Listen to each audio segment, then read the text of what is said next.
So to my immediate right is Shireen Solomon, who's a part-time assistant professor at Parsons. Shireen has been teaching at Parsons School for more than 20 years. She is a Muslim Egyptian American with extensive experience in the world of fashion, education, art, and design, aligning her unique professional and personal worlds as an artist, educator, and community advocate. She creates art, offers workshops, and speaks on topics including fashion, identity, culture, and representation. Shireen holds a BFA in fashion design from Moore College of Art and Design, an MS in educational leadership from Bank Street, and she uses her platform to uplift and amplify the universality of our voices, honoring and celebrating our diversity through themes of inclusion, representation, and the power of the narrative. So of course I had to have you. This mic should work too. And immediately next to Shireen is our one and only Aunjanue Ellis. Was she amazing or what? Yeah.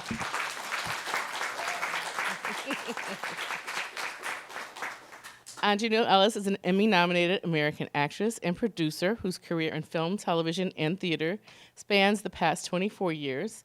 She graduated from Brown University and NYU Tisch School of Arts. She began her acting career in theater, where her stage credits include, I'm only going to read a few, don't worry. She doesn't like this, I know, she doesn't like this.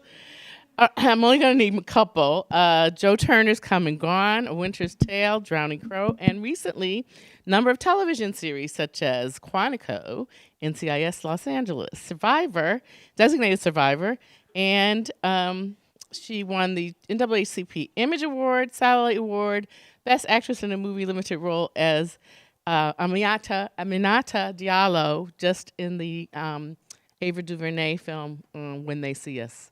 That's where she was just nominated. Everybody saw that, right? Yes, exactly. So we're really thrilled that Aunjanue could join us. And immediately next to her is the one and only Ms Turner. How many people take class with Ms? Uh-huh. Ms Turner is assistant professor of filmmaking in the Schools of Public Engagement, graduated cum laude from the University of Cincinnati's Communications Art Program, attended NYU's MFA program, and then he joined the New School faculty. He has taught production, cinematography and lighting, and a few more, just to name a few. And if you haven't taken class with Marcus yet, you're missing out. So that's all I gotta say. For those of you who call yourselves filmmakers, that's all. Registration's coming up. That's right. That's why I'm telling you. And of course, she needs no introduction. However, I'm going to introduce her anyway. Tracy Ann Williams, who is our Director of Academic Affairs in the Bachelor's Program for Adults and Transfer Students. She has earned her PhD in philosophy and English at the Graduate Center University, and as well as her PhD. She holds a certificate in women's studies. Before becoming the Director of Academic Affairs, she was full-time faculty for 13 years. And she has received numerous awards and recognition for her research and teaching, including a Helena Rubinstein Foundation Fellowship and Distinguished University Teaching Award.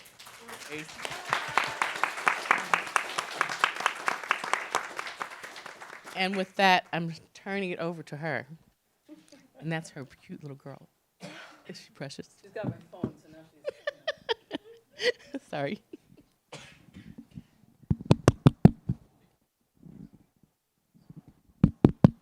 Is it on? It's on? Yes. Can you hear me? Okay. So thank you, all of you, who came and stayed through the film. I know that there are parts of the film that are challenging to watch, but I would argue that the entire film should be challenging to watch because the historical record, such as it is in the United States, doesn't allow for these kinds of narratives to be brought to the fore. So I think where I'd like to start, so that we could all chime in, is to ask what your experience was of the film. just your experience, whether that's watching it, whether that's being a part of the production. What was your experience of this project in the film? Very broad. Well, I saw it at Toronto when it premiered there, thanks to Aunjanue. I happened to be there, and thank you. Sorry, and it was by far a transformative experience. The Toronto audience was overwhelmingly enthusiastic about this film. The entire cast was there, and I just so happened to be seated like directly in line's view of Aunjanue when she came on stage, and I was in tears. Tears were just flowing down my face. I couldn't control them, and it wasn't that I was sobbing because I was upset. I was sobbing because it had moved me that much, and I could not. I don't know what those emotions were that I was feeling, but I had no control over the fact that it just brought tears, uncontrollable tears to my eyes. So it was probably a combination of anger, upset because of the controversy around the film, and that the film wasn't getting its due, and the amazing performances that were transformative. Probably a combination of all of those things. Can you guys hear me? So I'll be honest, I didn't watch the film again tonight because I'm still so shook from when I watched it the first time. The intensity, the raw representation of the violence, of the pain, of the oppression, of the injustice. Even now, like my voice is getting a little bit shaky, it was hard. And so my background, I guess, that informed kinds of this reaction is, my family were immigrants. So we're coming to the United States not having generations before us. We're coming as immigrants, sort of having to kind of make sense of the structures, of the classes, of the way things were in this country. We, and for me, my generation, the stories and the narratives and the, official history books that I relied on to kind of explain sort of how things came about bore very little resemblance to what we now have access to in terms of, real, as we talk about that historical record. A personal anecdote, I just came back from Vermont this weekend, and I looked up at the airport, and Vermont, very proud of Vermont. I don't mean to throw Vermont under the bus. But there was these banners that talked about the history of Vermont, the beautiful history of our country, and all these historical events that happened. And I still didn't get to go back and Google this, so maybe I'm speaking out of turn. But one of the banners at this airport that boasts about the history of Vermont, there was an event called The Making of the Nation. And it just sounds glorious to make a nation. It doesn't probably bear any resemblance to what was actually happening in this image that they were showing, where I'm thinking, what most likely happened is that there were people here, and those people were massacred, and there was a full-on genocide, and other people were brought over to build and be exploited and to be put into slavery, to construct and build towards, a power structure, the settler colonial imperialist project that it was. And so, to euthanize it and sort of this beautiful, glorious banner. It was a few days ago, so that's why it's so fresh in my mind, the making of a nation. And then when you contrast that to this film, it's hard. It's hard. So for me, I have to apologize. I wasn't able to watch it again tonight because I'm still kind of shaking. It's intense and it's a lot. And for people of our generation, especially like I said, coming in and having to just make sense of it and relying on the history books as they were, you're having to like unlearn and relearn. And we're grateful that there are films like this now that we have access to kind of to learn and know what we know. Thank you. Yes. Hello, and thank you for seeing the film. I really appreciate that. I am from town in Southwest Mississippi, and Mississippi has a class still in 2019 of underfed and undereducated, and that is a product, a symptom of enslavement, and the reverberations of that exist in this moment. And one of those, how that presents itself, is in a poor educational system that is throughout the state. To that end, I learned very little about myself, about my history, and I know that that is intentional. And I know that Mississippi is not an isolated case. This is a tool used by a white supremacist country to keep us undereducated, to keep us uninformed, to keep us underfed, because all of those are the results of that miseducation, undereducation, and so on and so forth. So I didn't learn about Nat Turner. I said all that to say I didn't know who Nat Turner was. I had to leave Mississippi to know who Nat Turner is. Because this sort of phenomenon, it's not really a phenomenon, it's really, the habit of this country, to not let us know who our history, not let us know about our history. That is, as I said, it is a tool, and it is a tool that is pervasive. So we have to do these makeshift classrooms. And it's a tradition in probably the Muslim community, and definitely in the African American community. Those makeshift classrooms can happen around the dinner table, but the advent of black folks having access to cameras, the cinema is now one of those makeshift classrooms. It's a place, it's an opportunity where we get to tell each other about ourselves, that our only narrative about slavery should not be bound to enslavement. It should also be bound to insurrection. And so that's why my being a part of this film was so important to me. The result of what happened ultimately was utterly heartbreaking for two reasons. One is, the last thing in the world that I ever want to be a part of is anything that causes a woman pain. And I want to be clear about that. If you hear me say anything else, I don't want to be a part of anything that causes a woman pain, because I also know that that is systemic. So I'm saying that, and I'm not giving any sort of clarification to that. That's it. The other reason that it was heartbreaking is because that makeshift classroom that we created, that cinema, the film, Birth of a Nation, the opportunity that we had to tell this country about Nat Turner. In the moment of 2016, when we were about to elect the man who's president right now, was lost.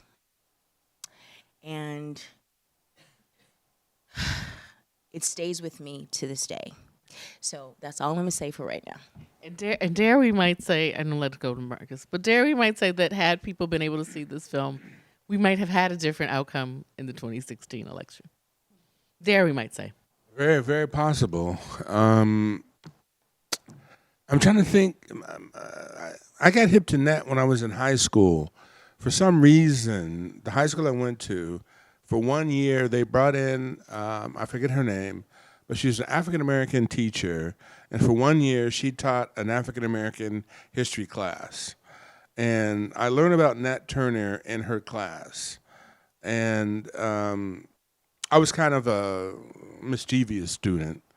And so the student body started calling me Nat, because I was a problem maker in the classroom.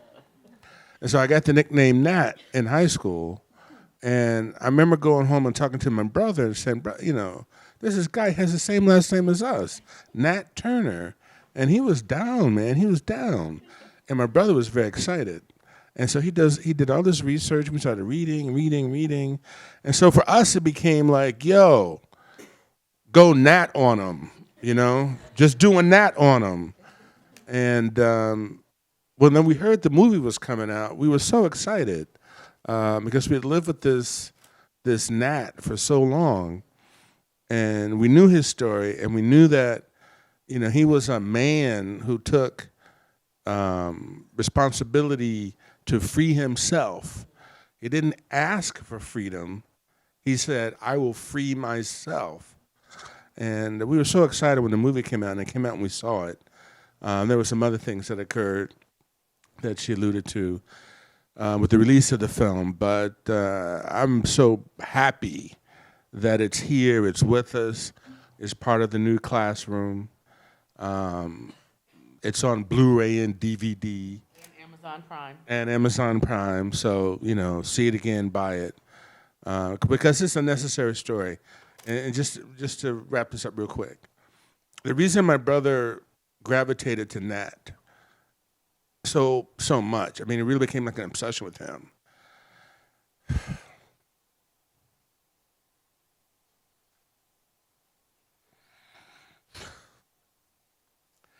Is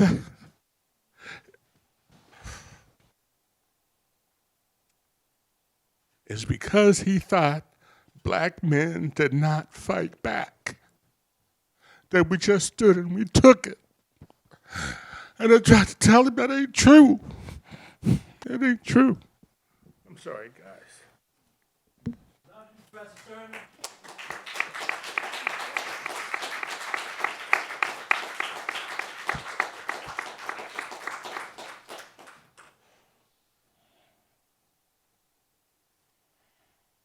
Don't start, Tracy.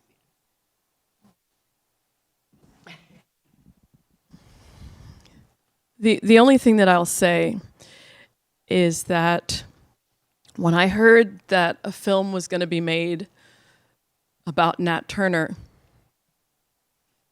and those of you that have had class with me will know this to be true, I got so excited, like it was the equivalent of, like, you know, Christmas or something, like opening up a bunch of Christmas gifts, because part of what I do in my classes and in my research is to approach the historical record with integrity.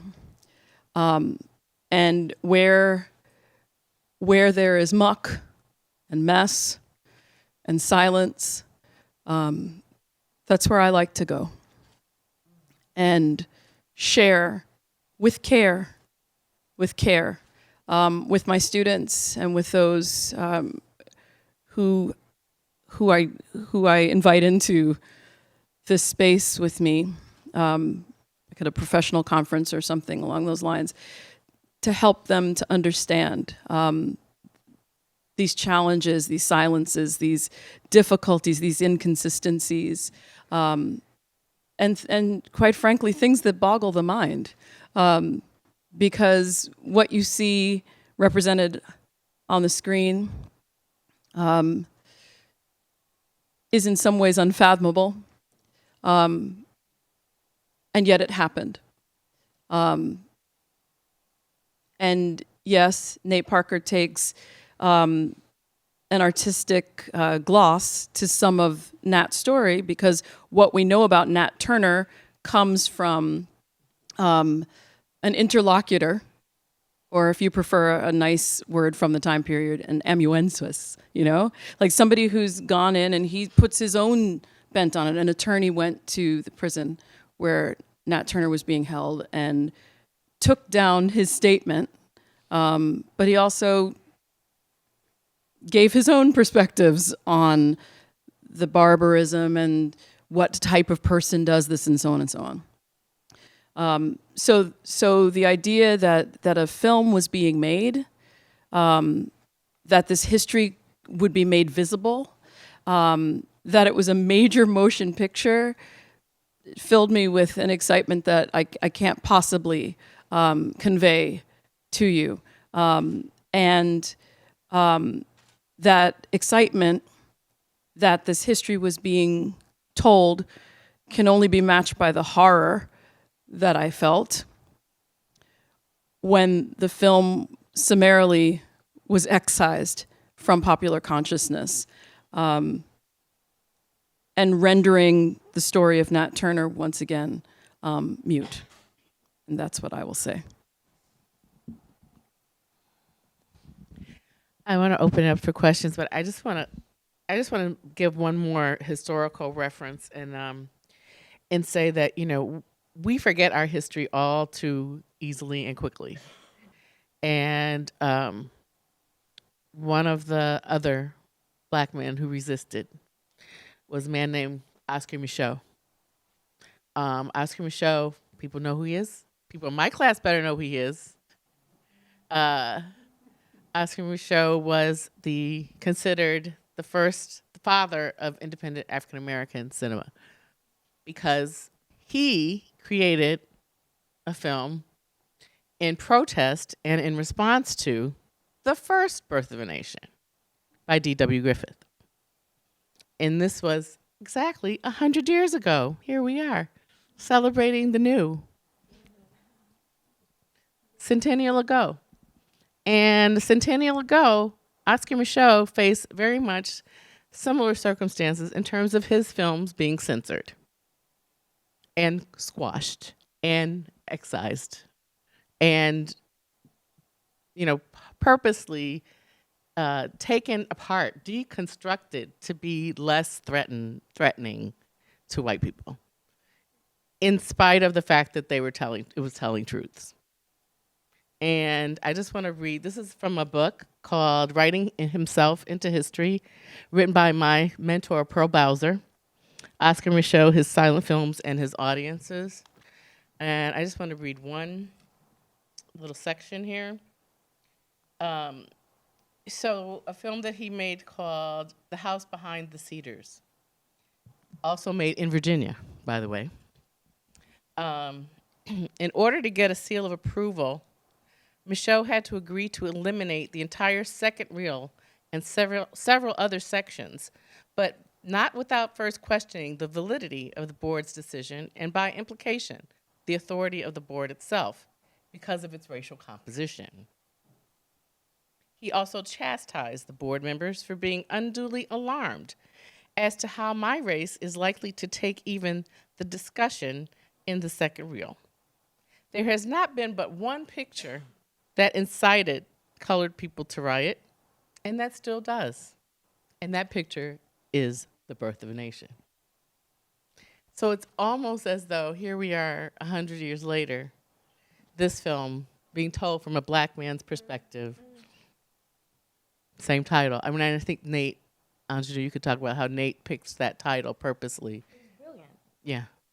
It was brilliant. I mean, it was brilliant that he took a film that, I mean, Birth of a Nation was based on a novel called The Klansman.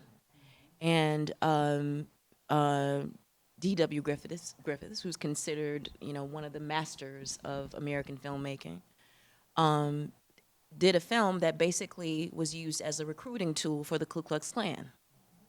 And yeah, exactly. And Woodrow Wilson played that film in the White House. President Woodrow Wilson played that film in the White House. Black folks were screaming, begging him not to do that. And he did it anyway. And it is believed that the rash of lynchings that happened across the South in the beginning of the 20th century can be attributed to that film's release. So Nate Parker was like, okay, you know what? I'm gonna take your title and I'm gonna tell another story. I'm gonna tell another story about birthing a nation.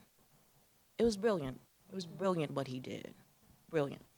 No matter what you think about him, that was brilliant. It was brilliant.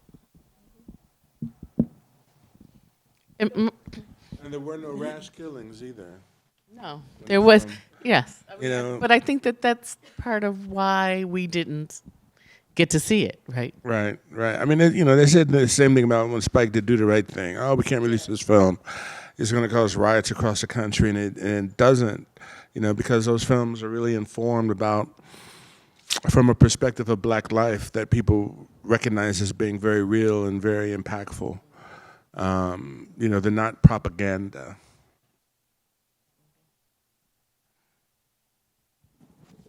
What I was going to say is that the original Birth of a Nation is not only a giant, let's say, within filmmaking, it also looms large over American history as well, because what it did was cement in people's minds the idea that there was a violent,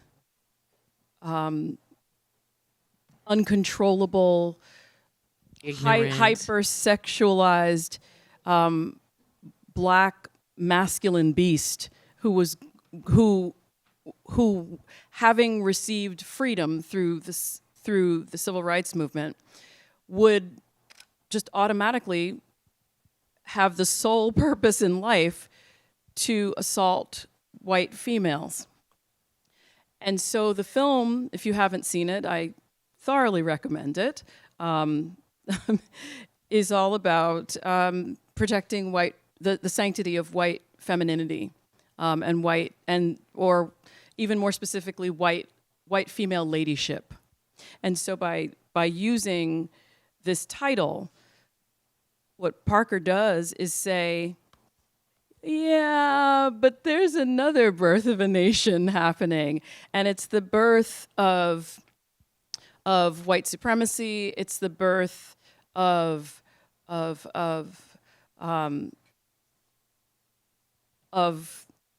benevolent whites feeling like, oh, but that's those other people who do that. I don't have anything to do with that. It's the birth of remaining quiet when you know something is wrong and you don't say anything because you don't want to ruffle any feathers.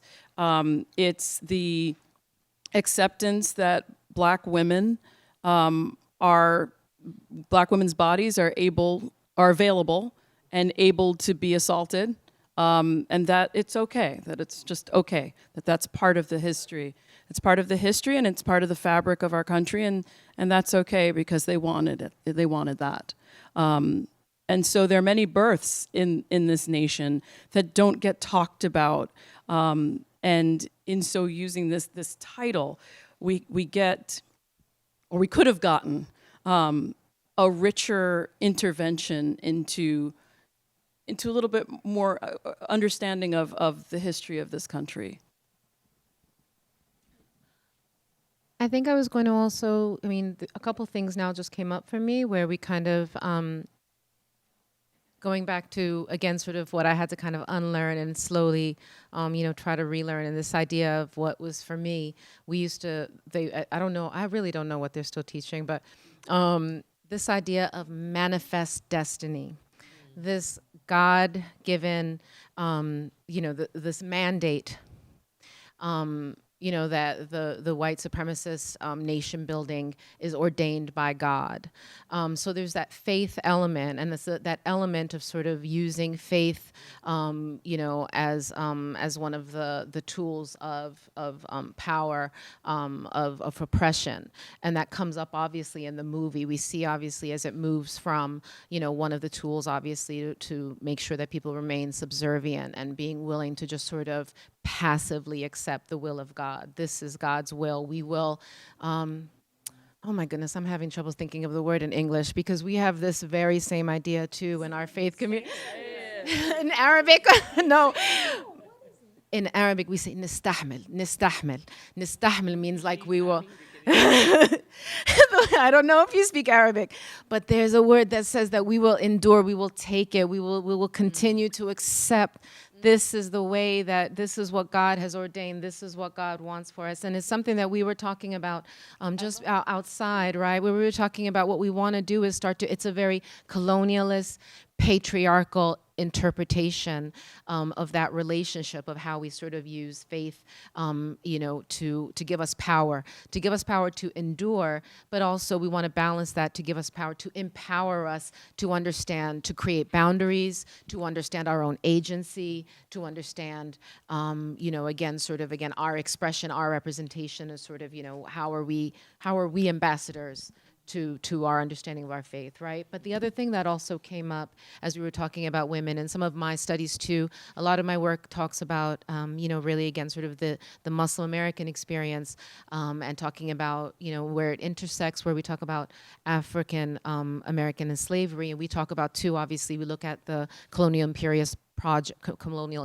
project as it passed through the world on a global level. So one of the quotes that kind of stands out for me too is when we think about in all of these spaces where the colonial project was playing out, we know that the battle for the soul of the nation often played out on the battlefield of a woman's body. And so that control and that power always sort of kind of seemed to manifest itself on sort of who could really control the way that we looked, the way that we were perceived, the role that we played, and sort of who got to kind of shape that and sculpt that. And so this is also something that I find a lot of overlap and intersection in that conversation as well, in this conversation.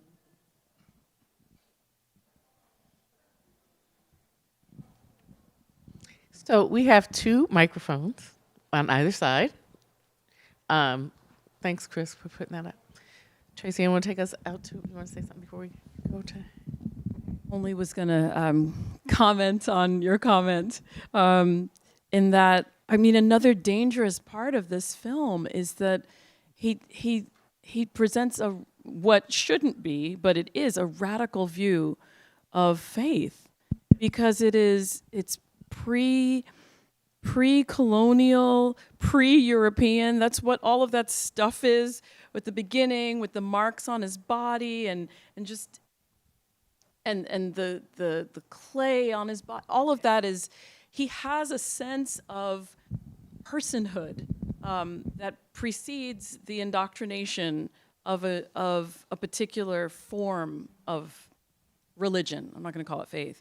And perhaps that's what enables him to say, I'm actually going to take control of this situation, and I'm going to liberate myself.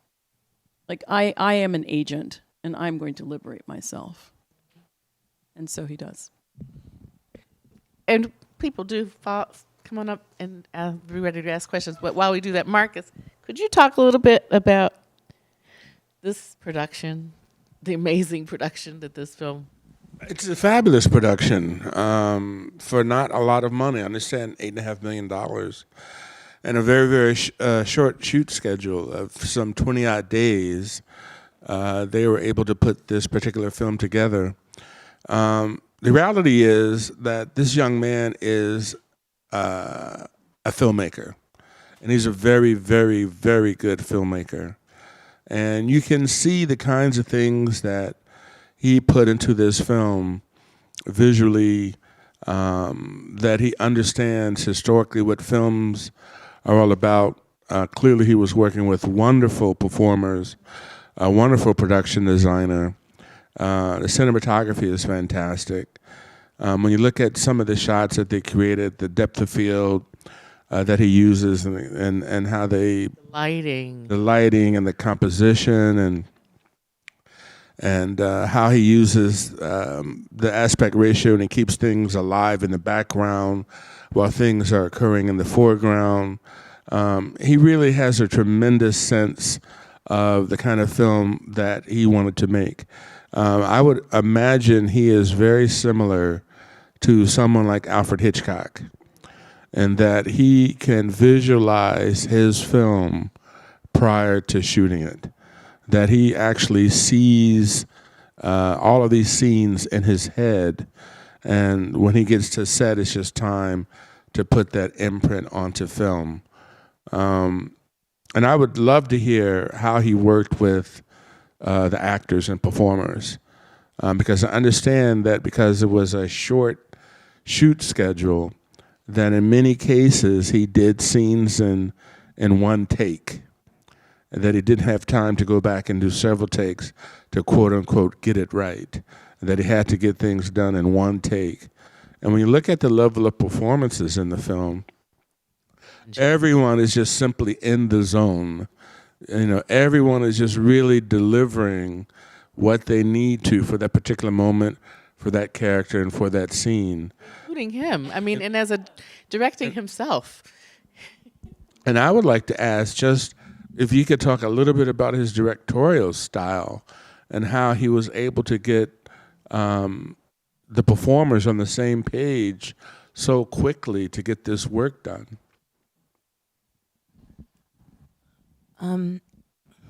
My experience working on this film in Savannah for the 5 or 6 weeks I was down there was one of the most I don't know, it felt like vacation. I hate to say it, but it did. And I think that was because he created such an environment Nate created such an environment on that set that was supportive, that was open, that was generous and generous-spirited, because that's how he was as a director.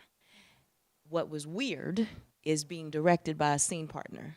So I know you can imagine what that would be like. So he's like doing a scene with me, but I could see in his head like the notes he wants to give me after the scene is over, you know. So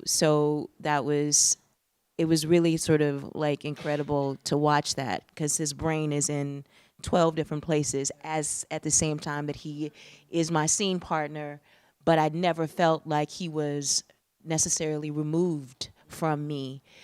Almost after every day that I worked, I had this text that was about this long from him saying, thank you for your work. All kinds of stuff that made me feel like I was like Ruby D, you know, but he was doing that with everybody,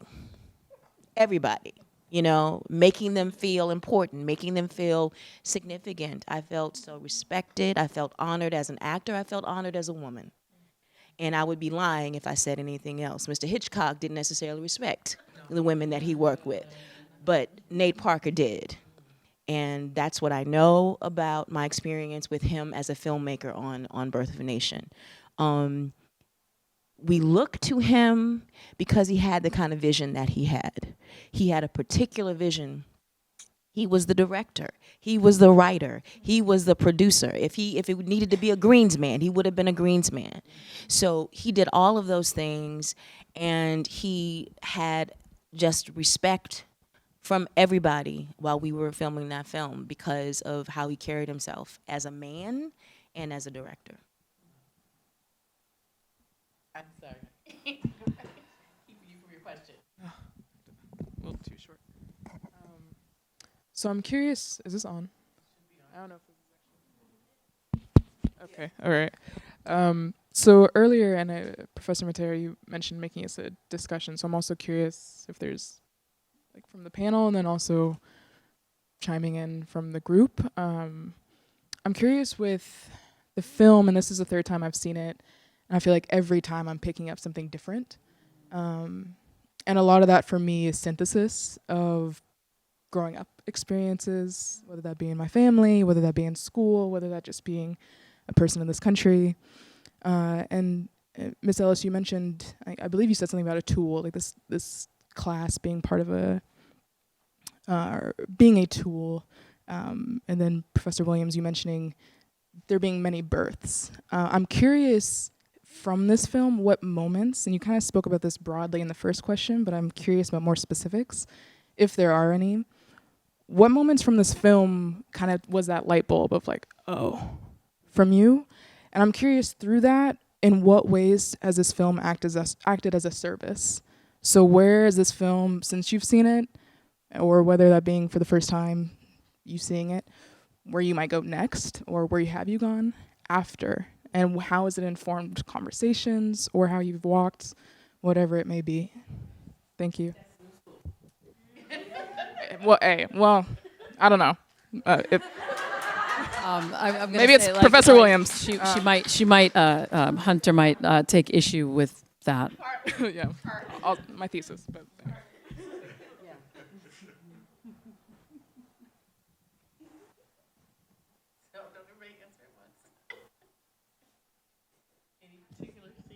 Yeah, I love the scene after he has been whipped for baptizing the poor white man who was unacceptable, I guess, to white churches in the area, and they weren't going to baptize him.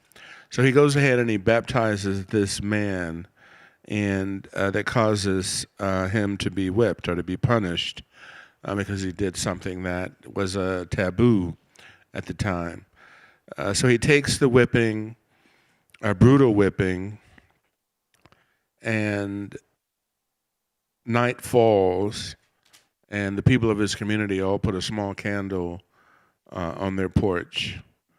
And then as the morning comes, he struggles, and he's able to rise up and stand erect and stand tall. And he's in a different position standing than he was when he was getting whipped. And then the overseer or Samuel Turner, the plantation owner, walks in with the overseer, and they approach him and they ask him, boy, did you learn your lesson? And he said, yes. And you know that that's a very different yes that he's telling the overseer. You know, at that point, it's a game on. And I'm going to do what these scriptures have been telling me I need to be doing. That's one of my favorite scenes.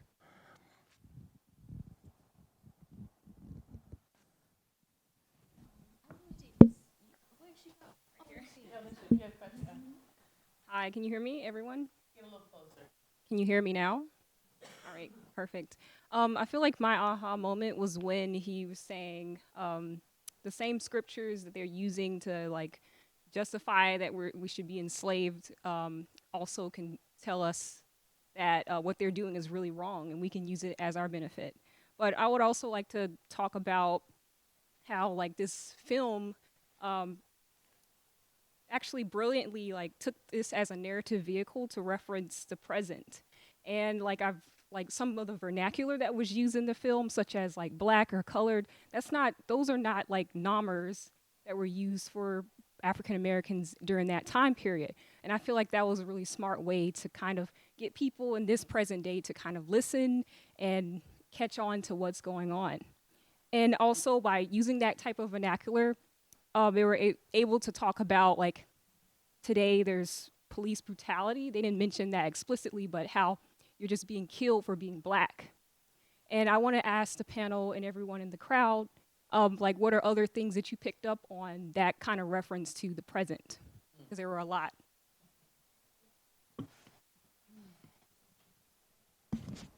Well, we were talking about this out in the hall a little more lively out in the hall. But, you know, one of the things I think is that comes clear through this film very clearly is this perception that black people, African Americans, had to believe in God in the same way that white people believed in God. And we had to follow these certain structures and pathways and traditions, but it was all a form of oppression. It was continuing to oppress people of color. And so we were talking about in the hallway this whole issue with the Dallas female police officer who just was convicted to 10 years in prison, 10 years, only 10 years, for killing a black man because she walked into his apartment and killed him flat He out. was eating ice cream though, so he With a suit on. Somebody's breaking into your house. Ice cream. I'm just eating saying. ice cream and with a suit on. So Terry was saying that, you know, why is it that black people always feel like we have to be the ones to forgive? It's something that's been ingrained in us since this time up here on the screen that we're the ones who have to be the ones to do the forgiving, and that it's a burden that we must bear. Is that an accurate description of your? And I didn't even know about this whole thing of the judge patting her on the back, giving her a hug, and and the Judge, his brother did it. oh, but the judge did too. The bailiff, the judge, and the brother of the man who was killed comforted the white woman who killed this man. Murderer. Anyway, to address your question, I think one of the things that I mean, two things actually that resonate with today is the terrorism and violence under which black and brown bodies exist in the United States, and also the anomaly of black love, because it is so unusual to see black humans or brown humans loving each other. Like we don't really like to see those depictions. We like to see them doing other things, usually entertaining us, but not loving each other in some sort of pure or decent way. And so the film shows multiple forms of love. It shows parent-child love, married people love among brothers, mothers, sons, grandmother loving grandchild, fathers loving sons. Because if you missed the part at the beginning of the film, the father goes on this mission to get food because he sees that Nat is hungry. So he risks his life, ultimately, to get food for his child. So we get to see love and in a myriad of forms, and that's strange, I think, still. And it's strange because we're not allowed to love, because love is something that is reserved for only certain members of society. I think partially an answer to the first question, but as far as sort of how this also translates to our experience today, I'll tell you that first scene, the first scene now when Reverend Parker is being asked to go and preach now to the slaves, and then they pull him into, I guess it was the barn, and he has to witness now the slave that was rebelling, refusing to eat on a hunger strike. That scene, where now we see actually sort of how he's brutally and violently, his teeth are ripped out and how he's force-fed. In that moment, when I shook, I thought, again, that's how I can think back to like, what is happening, you know, what we're seeing today. We're not getting a sanitized version anymore. We're not getting the sanitized, approved version of the story. We're gonna get the raw, as it's happening story, what we're seeing now with everyone having access now to their phones and their cameras. We don't have to have it left to our imagination anymore about the brutality and the violence against black and brown bodies. We don't have to kind of imagine or accept sort of the, you know, the New York Times version of sort of, you know, what is acceptable and how we reference the power, the structures of power and oppression and marginalization and abuse and exploitation. So in that moment, that's when I remember I shook, and then that's how I'm thinking again, you know, think about, you know, even now though, when we see what we see, what was it, Philando Castile? And he was, so, you know, I can go on and we can go and I Can't Breathe. Everything that we're seeing now, and even when we do still see it, and even when there's still video footage, and we still have a hard time really kind of giving, you know, and honoring and acknowledging what justice needs to happen and what kind of structural changes need to happen to afford justice.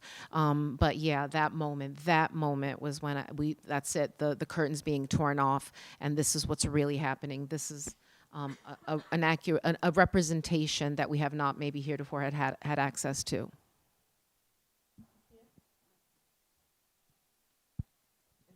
I think so. It should be on now. It's on. Yeah. Oh, okay. Yes, my name is Rukia.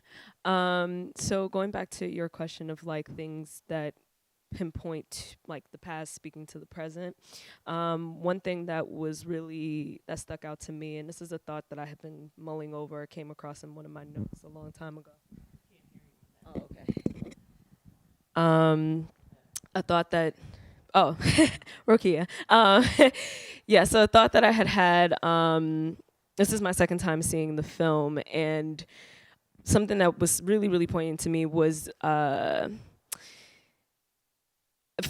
start of our history in this country, together with white and blacks, is blacks helping whites and whites being helped by blacks. And I think that is really quite the root of our dysfunction with one another, because it really is truly a dysfunction. I think we have so many challenges and impairments in relating to one another, and I think so much of it has to do with this. This is like the root of it.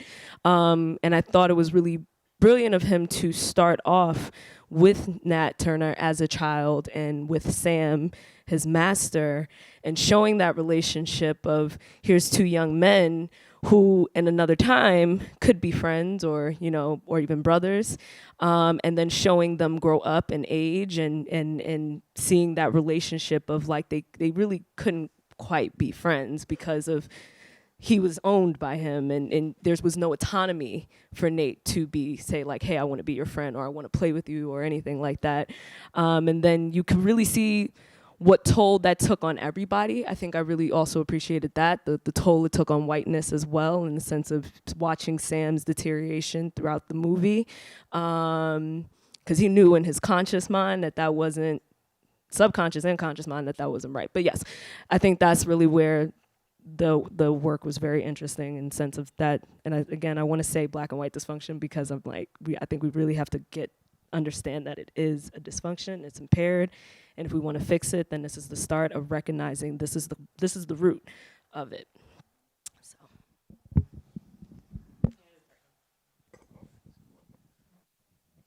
Anybody want to say something back to that? There you go. Okay. Firstly, thank you for being here today, Ms Ellis. As you kind of alluded to in the opening about how heartbreaking this was. Oh, sorry. Is it better now? Yeah? It's a long day, you know? But oh, yo, for real. But yeah, I mean, at risk of being a bit controversial, because it's my first time seeing the film, and I remember coming across like news of it, how groundbreaking of a story it stood to be back when it was up for auction. I think it broke like the record for sale.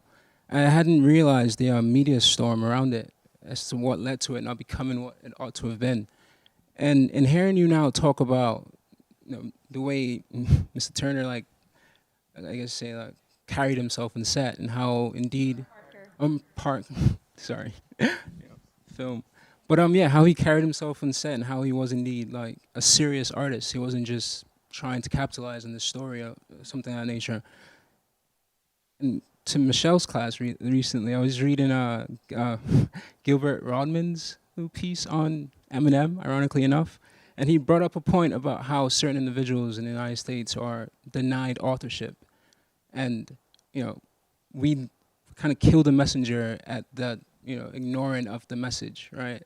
So I just find that peculiar, and I just wanted your perspective on what do you make of this denial of authorship for specific, you know, members of society, specifically minority members of society.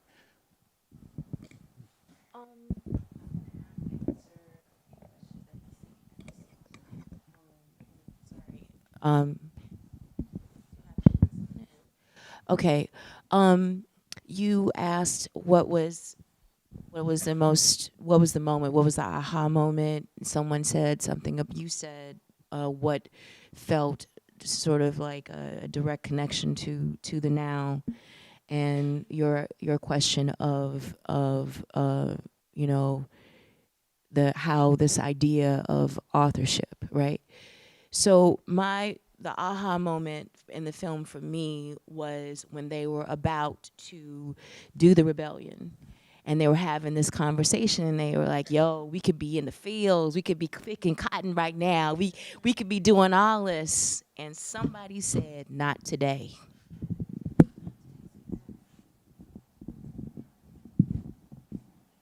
Not today.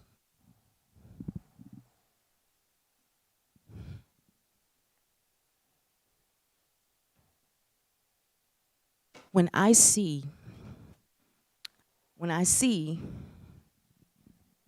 know the expectation of black folks is to forgive white violence, is to give white supremacy, is to forgive that. When I know that there are the pre-Nat Turners in pulpits all over this country every morning, which contributed to the advent of 45 right now. A silence that is a part of the conspiracy to put someone like that in office. A silence. It is a sin. White supremacy is a sin. I'm sorry. It is a sin. It is a sin. So why aren't you using your pulpit to speak against it? Why aren't white preachers speaking out against white violence? It does not happen. I've been in there. Don't do it. It does not happen. It does not happen. Why aren't black preachers, black ministers, calling white supremacy to task? Why does that not happen? It's the pre-Nat Turners, pre-slave rebellion Nat Turners, that are all of them are victims. We talk about post-traumatic stress disorder, and we are victims of it. The effects of slavery, it affects white folks, but we are affected too. It is why we will go hug the woman who just shot a man who's eating ice cream in a suit. It is why. Because we don't know how to do anything else. And the problem is we have not learned anything else. And that is why, I know you're noticing I'm not saying a lot. I'm saying a lot now. But I'm not saying a lot right now. I'm listening because this is an opportunity for me to hear what you have to say. Because 3 years ago, I was in a position where I was standing up for this film without repent. And I will stand up for this film without repent until the day I die. What I want to know, all of us need to have a moment of not today. Maybe y'all are doing it, but for the most part, it's not happening in this country. Not today. We all got to have that moment of not today. In the face of what is happening in this country, that's propelled by a fiction of what being an American is, of what America is. It is a fiction. So you called Birth of a Nation a historical document, and that's what it is. So that's how I see Birth of a Nation, that movie, as a historical document. My question is, in the face of what Nate Parker was accused of, how do we not destroy the historical document and also hold someone accountable? How do we do that? And that's why I want to hear what you have to say, because my hope is that you will leave this room and say, you know what? Maybe y'all need to see Birth of a Nation.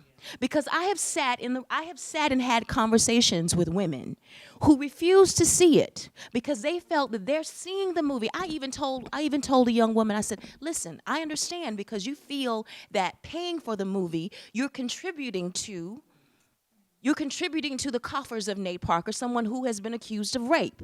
So I said, why don't I give you the money so you don't have to have that moral dilemma? Let me give you the money so you can see the film. And she said, okay, cool, I'll do that. 3 days later, she called me up. She said, I can't do it. I won't do it. I won't do it. So this is a question that I feel like I would love for us to spend some time talking about. Because, as I said earlier, let me just say this. I ended up being on the Roland Martin show a few years ago when this movie came out. And there was a young woman who was a feminist, and she and I ended up in an unfortunate shouting match. And she was very much against the film. She was a certain same person who I asked, if I gave you the money to go see it, would you go see it? And one of the things that she did in our shouting match, and I was so embarrassed by it, and I'm embarrassed by it to this day, she said, I don't want to see the film because it's rapes in the film. As you saw, there were no rapes in this movie. So there was a campaign of misinformation that happened because there was a clear intention to not just destroy Nate Parker, but to destroy the film. The film, Nat Turner, and everybody involved with the collateral damage, right? What is also important is that something happened to that young woman. Something happened to her. Now, Nate might have seen it one way, she saw it another, but something happened to that young woman. How can we honor what happened to her and not destroy what I feel is also worthy work? I believe this film is worthy work. It is a message that we need to hear as Americans in this country. Black children, like your brother, they need to know that black men and black women did not just take it. That we have a history of slave rebellion. That ain't the only one that happened. There's one happening in South Carolina, one happened in Louisiana. All of y'all know about it. You guys know about it much more than I do. So how do we tell those stories, those necessary stories about our history in this country, and at the same time not diminish what happens to someone who could possibly have been a victim in a situation like this? I want to know from you. Well, you want us to talk, so I'm going to talk, okay? Well, I feel like it should start out within the curriculum in grade school, because growing up, I'm from North Carolina. There's a lot I want to say, okay? So I want to connect to the part about female abuse. I feel like if this is a problem for certain people, we should definitely like cut out Thomas Jefferson books, Thomas Jefferson everything in curriculum, because come on, guys, we know what happened with him and most of the other presidents. And another thing is, let me go back to the curriculum part. I feel like we should show these type of films within the classrooms or within like smaller sessions like this outside of school as well, and have better school teachers that teach the African American studies in a more clear, transparent way, because they fail in that a lot, and have more black instructors as well, because what I want to do in my journey, my manifestation, is to become that black teacher that I didn't have, and especially in college at the new school. Like, I'm in a program right now, there's no black female professors in design and technology. So it's just, there's a lot I want to say, but those are a few things. Oh, lastly, reparations. I feel like one way of like kind of working on this is to give people reparations and also go through some kind of therapy, because PTSD requires that. So like having that in reparations is really on point for moving forward, I think.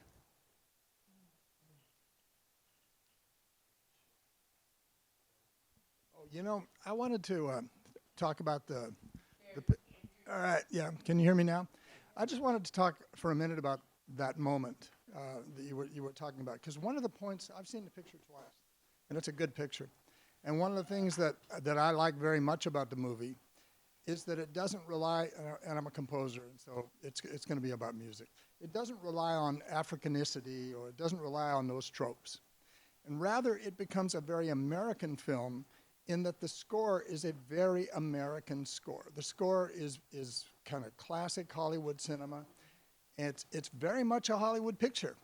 And it works that way because it doesn't make a claim at being a black picture. It doesn't make a claim. It is a part of who it is that we are. And I think that score, at first I wondered, the first time I saw the picture, I wondered, well, why isn't he using more, but what he's doing is planting it right here. What the composer does is plant the piece right here, now, within the American way of making pictures. And I identify that through the musical composition. At the end, it becomes heroically American at the moment he makes that decision and say, but not now. So what do you hear? You hear the kind of uplifting, positive moment where Nat takes control of the situation.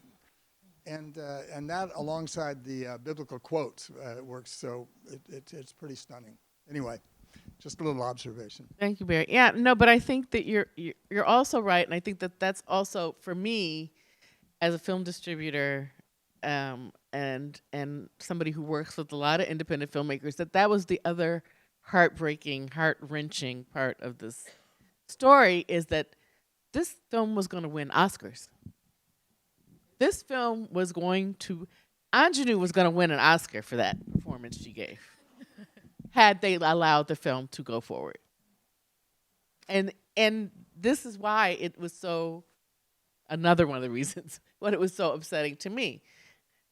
Knowing what it takes for an independent filmmaker to get a film done like this, for it to go to Sundance, for it to win all the accolades, for it to be purchased at the highest amount ever for any film ever at Sundance, ever, still to this day, and then to get just excised.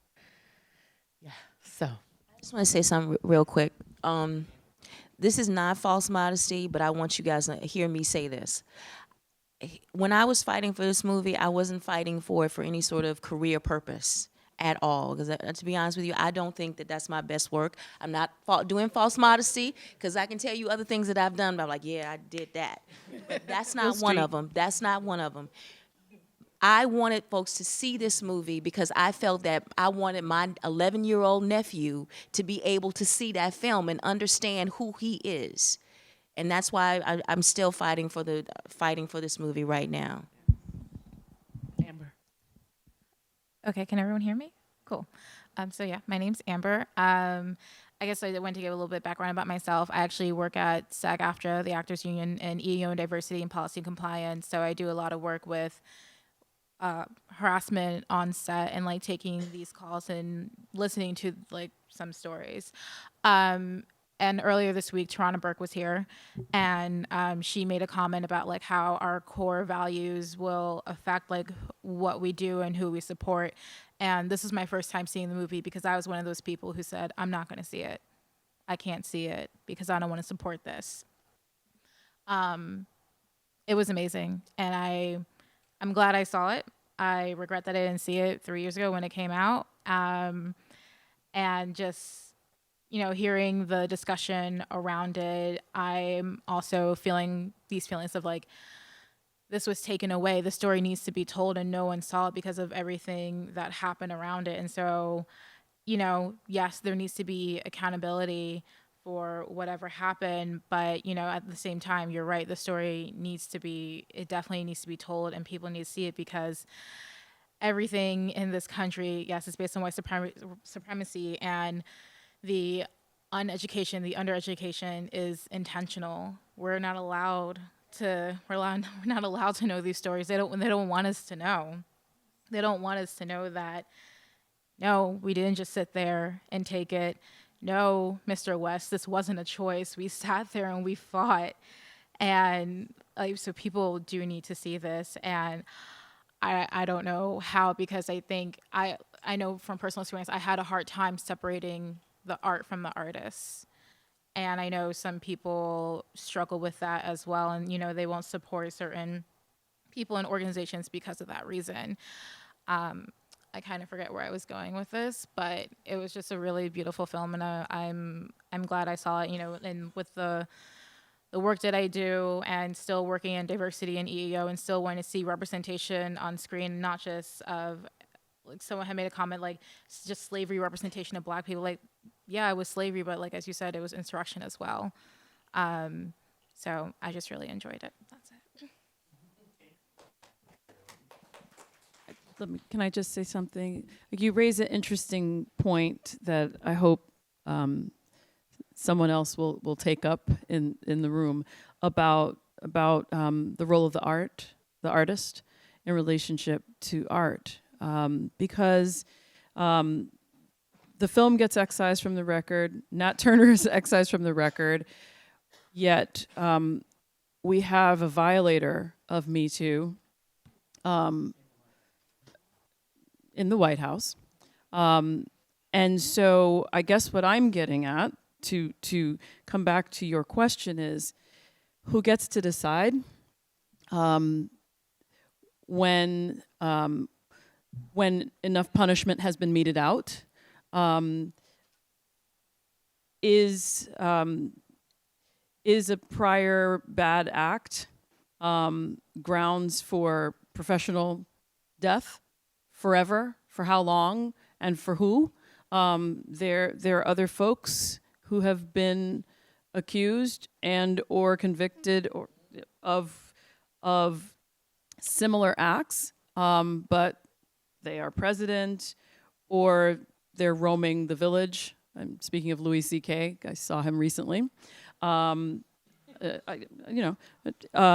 just saying. Mario Batali has given up his restaurants here in New York and in Chicago, but he's living a good life on Lake Michigan and attending screenings and having a happy existence. So how do we decide when is enough enough?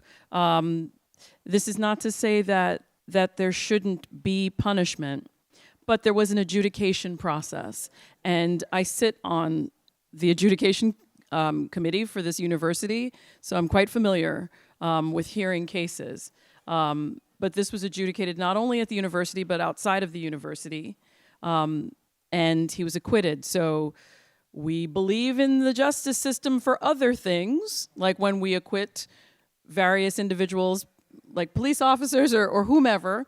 So why can't we put faith in this adjudication process that acquitted him? What is really happening here in suppressing this narrative? Is there something more insidious at play? I would say yes, but some might say no. I mean, it's not the same, but I just want to throw out there, and then I'll shut up. There was an author, some of you may not know this name, Norman Mailer.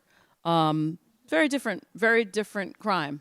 And Norman Mailer stabbed his wife in the chest at a party, and he almost killed her. He went to jail. He was on probation, and ended up having a pretty good life. So I guess what I'm getting at is, if life stopped for Norman Mailer in 1960, then you don't get all the stuff that he did after 1960, like his Pulitzer Prize-winning true crime novel, The Executioner's Song, which became a movie starring the inimitable Tommy Lee Jones, among others. I'm just saying, who gets to decide, and where does it end?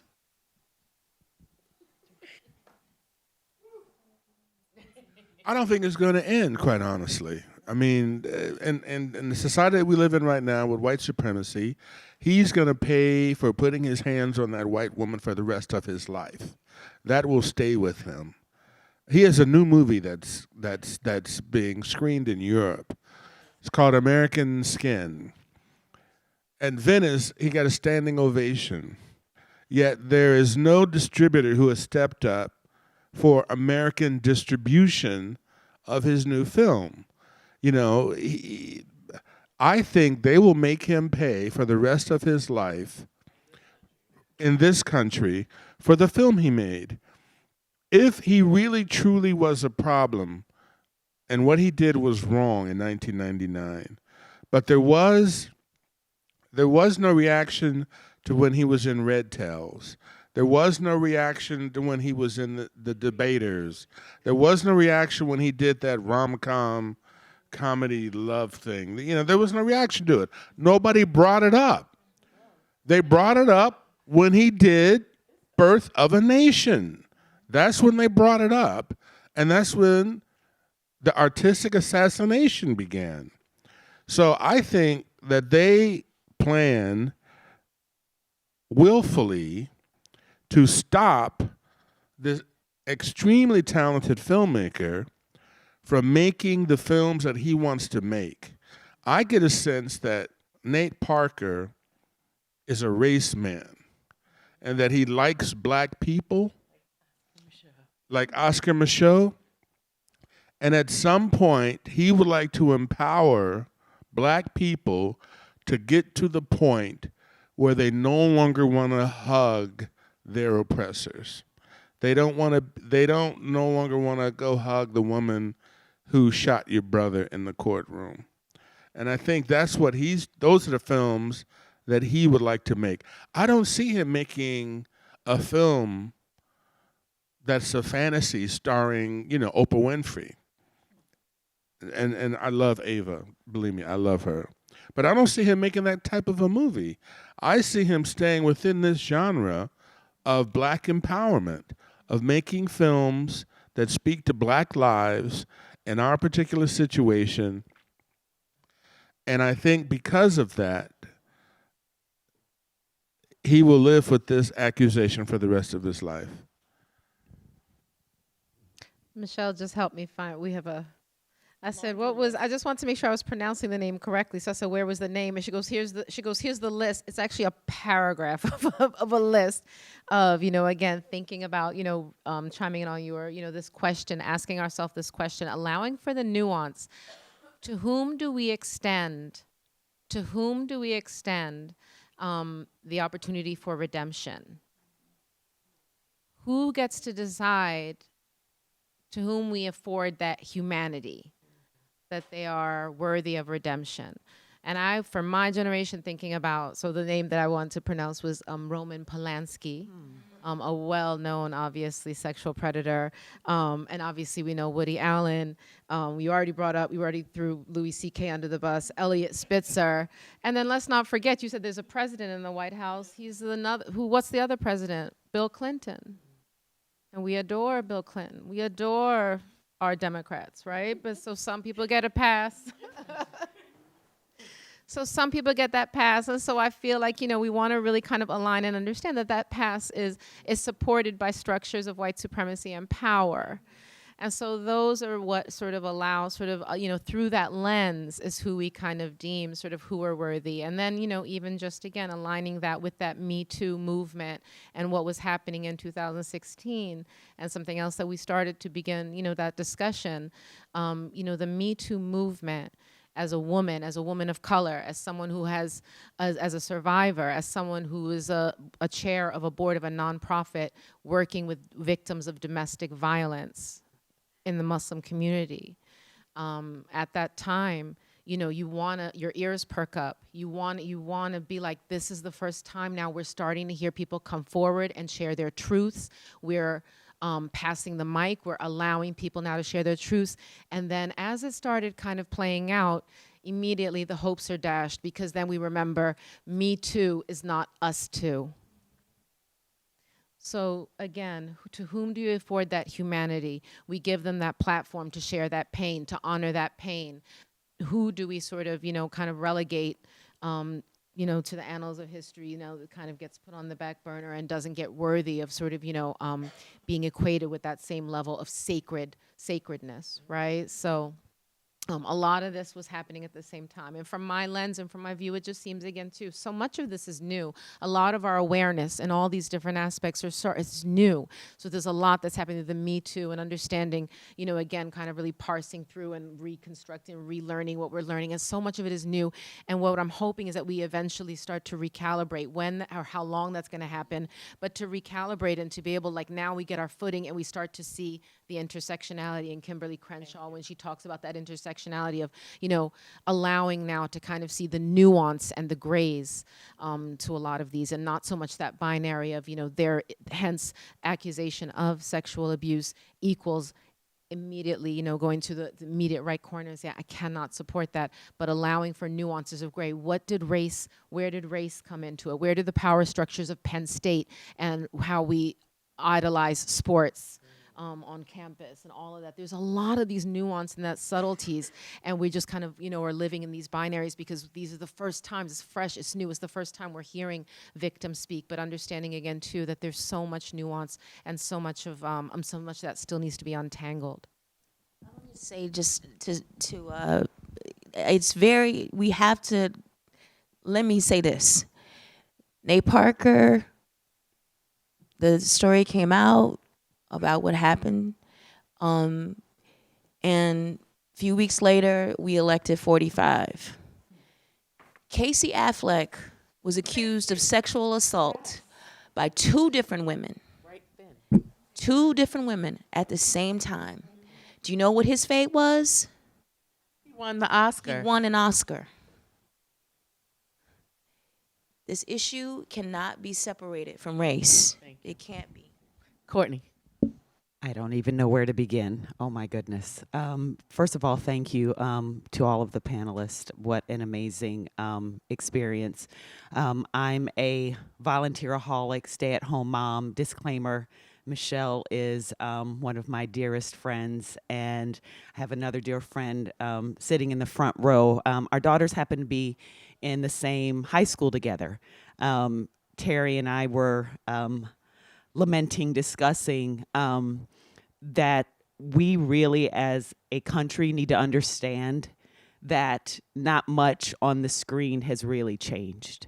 Last week, through emails and conversations with our school administrators, I've been fighting battles of school speakers coming to our daughter's all-girls Catholic school, talking about same-sex marriage is wrong, abortion is wrong, neutering your pet is akin to murder. Last week, my point is the level of ignorance that we think we're moving away from. Right.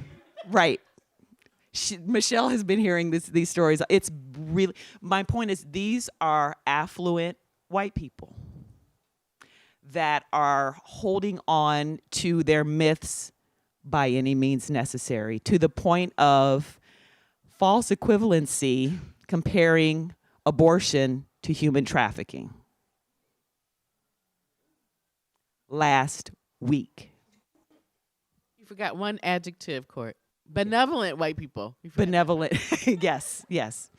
So, I think a lot of Ms. Ellis, what we all need to start to understand and own, and there's a fantastic book out on Audible called Atomic Habits. And it has been scientifically proven that down to, we talk about our DNA affecting our hair color and our skin color, and it affects how we respond to certain foods. It affects how we respond to virtually everything. It's all in our DNA. So cumulatively in this country, white and black and brown and every other race, we're all carrying this DNA of slavery, and it's tearing this country apart. And I think until our children understand what they're made of, we will never solve the problem. Until we understand that as black people in this country, that our enslavement, and Oprah Winfrey and Jamie Foxx said this in an interview years ago, and I'm waiting for it to catch fire. Slavery is our badge of honor. It's not a source of shame. Through these hundreds of years of oppression, look at what we've done. We know how bad it is. What we have to do is not look to anyone else to identify us. We can't care what Hollywood pays. We can't care what they say. We can't care about their accolades, because with that power, with that structure, look at what white supremacy is choosing to do with this very short life. In Canada, they consider mental illness, racism a form of mental illness. And if you pause on that someone can wake up in the morning and look in the mirror and brush their teeth with this mindset of doing harm to others for something that none of us even understands. Who in here understands the law of karma and reincarnation? We don't even understand how individual souls are born into individual places on this planet. So the fact that we're dealing with this mentality on a national level, that's where we have to start. And that's what our children, these adults, I look them in the eye every week. Some of them are trying, but I don't even think some of them actually have the intellectual capacity to understand what the depth of racism means. And so when someone doesn't have the intellectual capacity, you have to stop trying to change what they think and move on to the people that can be affected in the minds, and it's the kids. That's all we've got. We have to wrap this up. I didn't realize how late it was getting. This conversation is going, but please, quickly with your questions, yes. I can't even follow that up. That was great. Yeah. I was just, my phone died and I had something written down, so I'm just coming off the head with this. But Closer to the mic. more to what you were saying, and the Mrs. in the middle, I'm sorry, I'm bad Ms with Ellis. names. I just feel like, like hurt people, and what she was saying more with the mental health, I was kind of going to touch on that, and ways to kind of like approach it is really on the mental health aspect, like it hurts me hearing him say what he said, like that. Like sometimes you can't feel angry when in certain situations, because where you want to express your anger, especially as a minority or black, like you're not allowed to, like you're labeled the angry black person, you know what I'm saying, or the angry like minority, but there's no such thing as an angry white person or angry, you know what I'm saying. I love everybody, I'm just saying, but in general, it's just that, like, I just feel like we need to have an intervention with those, like mental therapy, and like just finding that with ourselves and like loving ourselves at the end of the day is the only way that I feel that suppresses that anger, suppresses that kind of like mental type of thinking. Like, we're all kings and queens here, you know? And I feel like 100%, I don't really know what I'm saying. It just brought certain emotions to me, and I feel like it's okay to be emotional, and in certain places where it's not okay for us to be emotional because we're seen in a different light or in a different way when we are emotional. I feel like that's where we kind of like need to sit down with ourselves and just, you know, it's okay. Like, that's it. I'm sorry. Thank you. That was wonderful. Thank you. All right, I'm back. I just wanted to respond to everything. Sorry. Quickly, Amber, quickly. I'm talking as fast as I can. Okay, so hold on. Okay, because what you were talking about, Tracy, and like, oh, you have like the road to redemption, like, you know, where does race come in? Because I actually wanted to make sure I had all my facts right, because I wasn't sure if the woman was white, and it's almost like kind of like repeating itself. Like, once again, like Birth of a Nation is like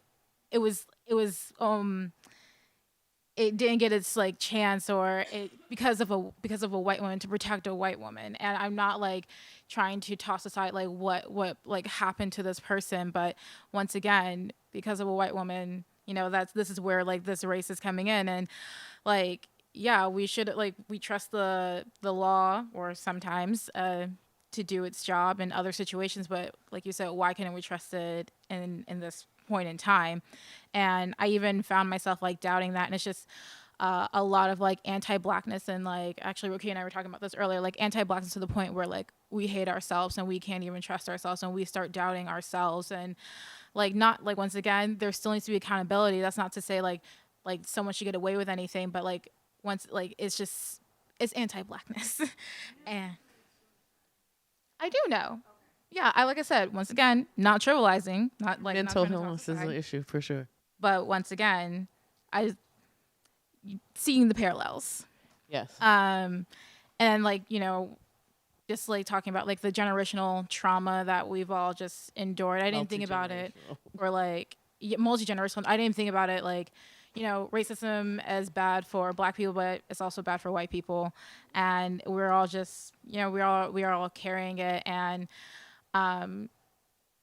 yeah, it's just like I said, just like a lot of anti-blackness. And even, and this is kind of like something I want to share really fast, because something happened to me on the train where some guy didn't get his seat, and he said like he wished genocide on all black women. And yeah, weird. And just it was yeah, sorry, I just had to share that for a minute, just like, and it just brought up like all these emotions. And watching this, and it's probably like, yeah, I'm just going on. I just wanted to talk fast, but thank you for being here. And yeah. Thank you, Amber.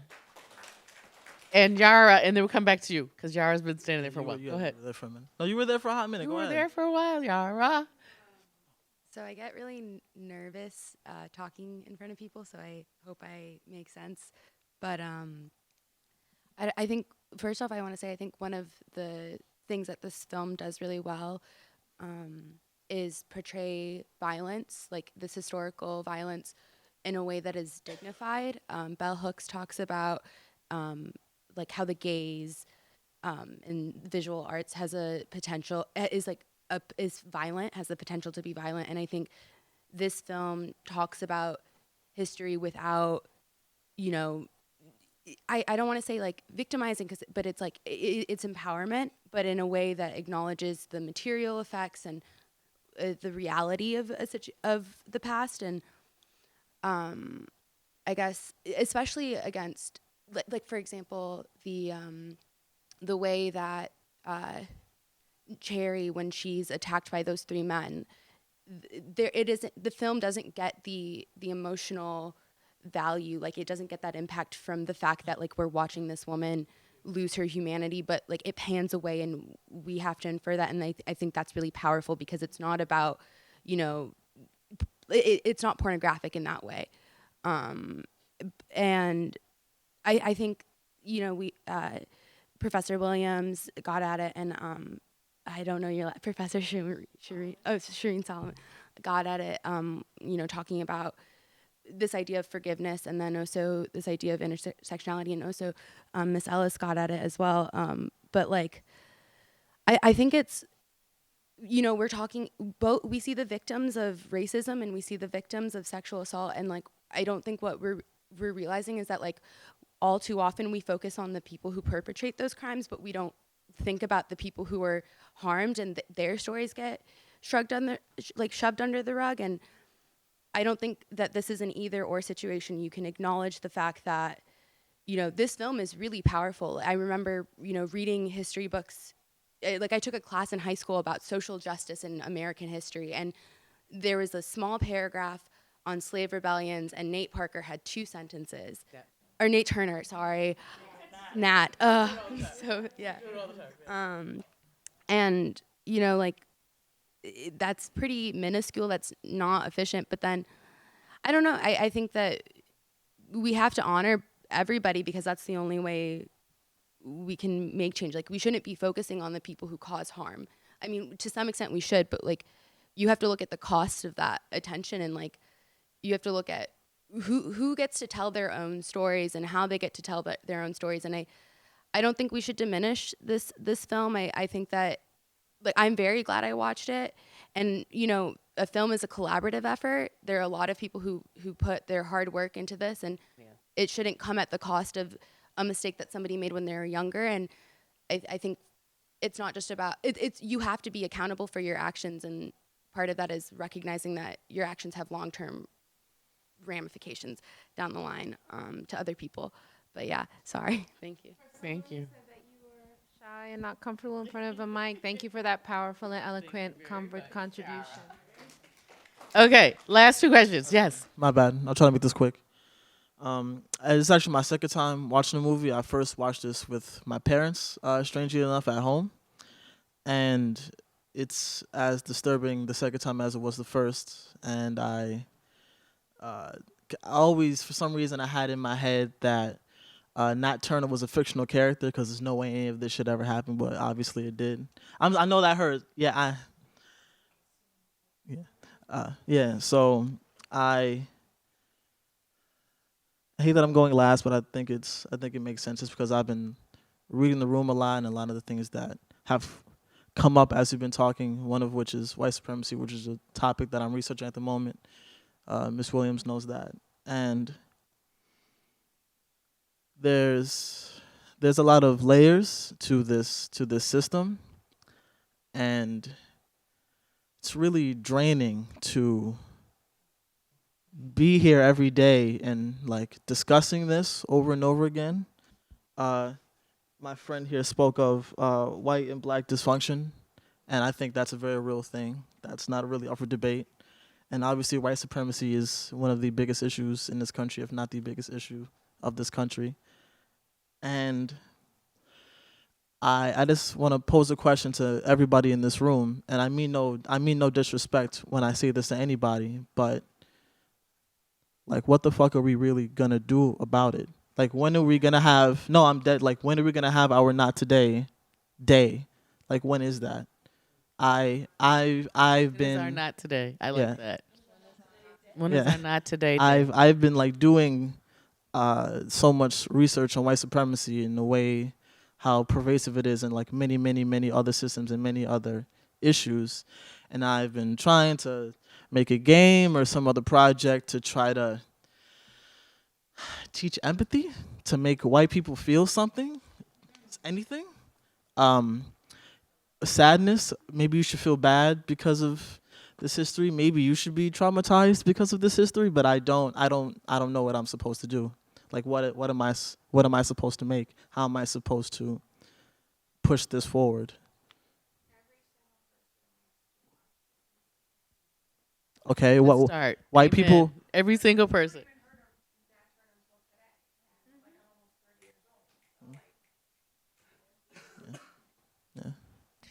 I see Lucky has his hand up, but yes, you've been waiting, please. Yes. We'll come to you, Lucky. Hello, hello. Thank you for doing this. I'd never seen this movie. I'm sorry. I'd never seen this movie, and it was powerful and horrifying and joyous also at the same time somehow.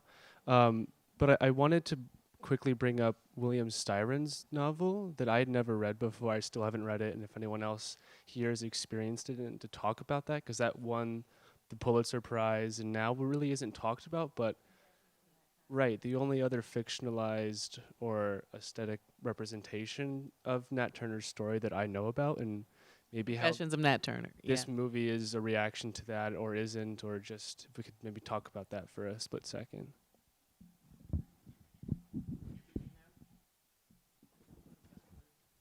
This movie isn't a reaction specifically to the confession of Nat Turner. It's essentially a pamphlet, and it's a my peanut gallery loves that. It is a taking down of a statement of a prisoner who is going to be brought to trial, but who is going to be convicted. And so a lot of the lines in it are about what kind of people do this, and a lot of language is used about Turner being a monster and a beast and a savage and demonic. And so while this is considered to be the accurate documenting of Nat Turner's words, I don't know that Nat Turner himself, just speculating here, would call himself demonic or perverted use of and lack of humanity and all of these words that are used in the phraseology. So there's an introductory section where he hypothesizes about the lack of humanity in individuals who would do such a thing and what would drive people to this act of barbarism. This is a paraphrasing. And then there's an articulation of a taking down of what Nat says, let's say. I think it's problematic, given the conditions under which this was recorded, but also I think it's problematic because of all of the editorializing about the character of an individual who would take up arms. We don't like our black people like being insurrectionists. We don't like liberated black people. We don't like that narrative. We like black people who entertain. So we like Eddie Murphy in a fat suit. Like, that's the kind of black person that we can get down with, where we're comfortable, or we like Tyler Perry in a dress. Like thank you. Hello, we like that blackness. We don't like black people taking up arms to liberate themselves. No. We don't like them educating themselves as a tool of liberation, because if we did, we wouldn't say divisive things like, oh, you think you're better, or you're acting white, or actually, this position is what you should do, because this is best suited for someone like you.